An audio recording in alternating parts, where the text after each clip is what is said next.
प्रतिभाञ्चिरायुः श्रद्धाञ्च मेधावरुयं बलञ्च ప్రజాపతే త్వత్పదమాశ్రయామి. నేను నమః అన్నప్పుడల్లా 2 అక్షతలు పెట్టిస్తుండండి.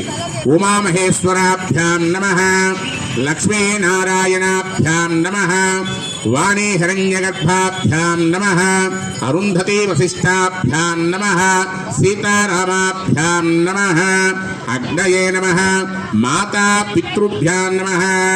ముందుగా మనకి ఈరోజు ఇక్కడ కూర్చొని పూజ చేస్తున్నామంటే మన యొక్క జన్మనిచ్చినటువంటి తల్లిదండ్రుల సహకారమే. కాబట్టి ముందుగా తల్లిదండ్రులకు నమస్కారం చేసుకున్నా. అగ్నయే నమః, సర్వేభ్యో మహాజనేభ్యో మహాదేవీ దేవతాభ్యో నమః. మీ యొక్క ఇష్టదేవతలు కులదేవతలను మనసులో తలుచుకోండి. ఇష్టదేవతాభ్యో నమః, కులదేవతాభ్యో నమో నమః, గురుదేవతాభ్యో నమః. మీకు విద్యాబుద్ధులు నేర్పేటువంటి గురువు గారిని మనసులో తలుచుకోండి. గురుదేవతాభ్యో నమో నమః.